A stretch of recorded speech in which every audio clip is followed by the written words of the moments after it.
이번 시간은 생태계 평형에 대해 미리 살펴보도록 하겠습니다.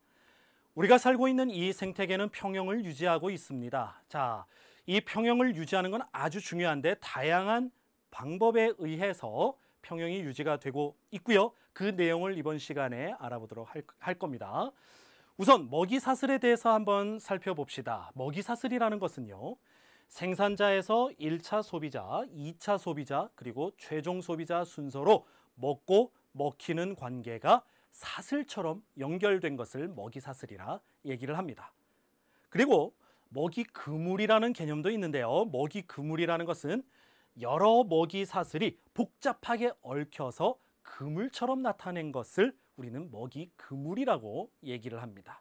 이 두 개념 잘 기억을 해 주시면서 그 다음 내용 볼게요.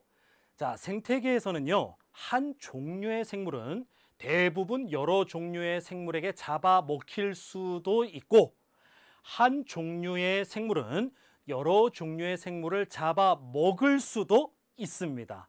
아시겠죠? 자, 지금 앞에서 우리가 먹고 먹히는 관계에 대해서 얘기를 했는데요. 그걸 생태 피라미드라는 개념으로 다시 한번 정리를 해봅시다. 각 영양 단계의 개체수, 에너지 양을 하위 단계에서 상위 단계로 차례로 쌓아 올린 것이라고 이렇게 정의가 되어져 있는데, 쉽게 얘기하면 생산자가 있습니다. 이 생산자를 먹는 소비자가 1차 소비자가 있죠. 자, 이 1차 소비자를 먹는 생물이 있어요. 그걸 우리는 2차 소비자라고 얘기를 합니다. 그리고 이 2차 소비자를 먹는 생물이 있어요. 잡아먹는 생물이 있어요. 그걸 3차 소비자라고 얘기를 합니다. 자, 여기가 끝이라고 하면 여기는 이제 최종 소비자가 되겠죠. 자, 이렇게 우리가 서로, 자, 이 입장에서는 잡아먹히는 거예요. 그렇죠? 얘 입장에서는 얘를 먹는 거예요. 먹고 먹히는 관계인데 이것을요, 쭉 이렇게 차례대로 쌓아 올립니다.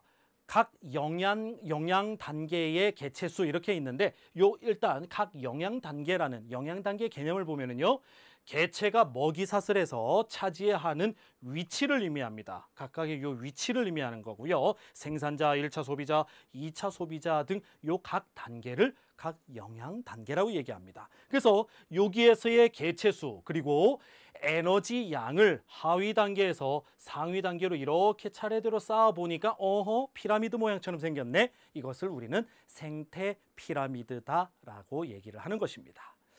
자, 이 생태 피라미드를 보면은요, 상위 단계로 갈수록 줄어드는 피라미드 모양이라는 것을 우리가 알 수가 있는데, 이게 뭘 의미하는지 한번 살펴볼게요.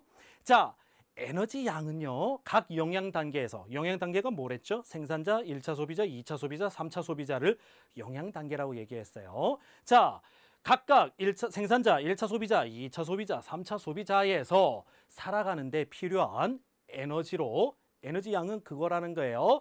자, 소비 에너지 양이라는 것은 요 각각의 영양 단계에서 살아가는데 필요한 에너지로 소비되거나 혹은 열 에너지 형태로 방출되거나 남은 에너지가 다음 단계로 전해지기 때문에 상위 단계로 갈수록 결국에는 감소하고 있다라는 거예요. 생산자의 이 에너지는 자기가 살아가는 데에 필요한 에너지로 쓰고, 그렇죠? 열 에너지를 방출하고 남는 게 1차 소비자로 넘어갑니다.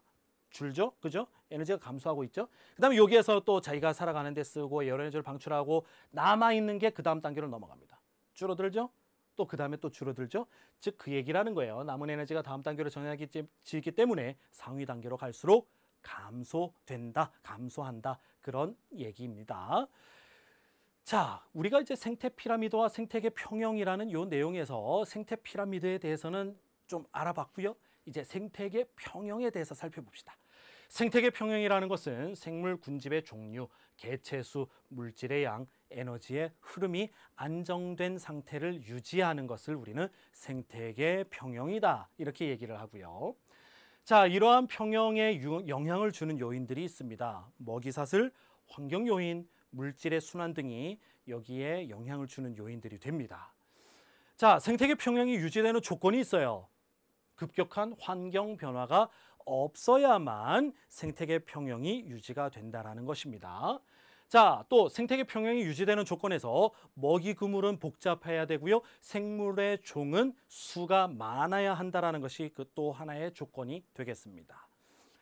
자, 생태계 평형이 유지되는 또 다른 조건은요. 물질의 순환이 안정적이어야 돼요. 그리고 에너지 흐름이 서로 원활해야만 생태계 평형이 유지된다라는 것입니다. 자, 안정된 생태계는 말이죠.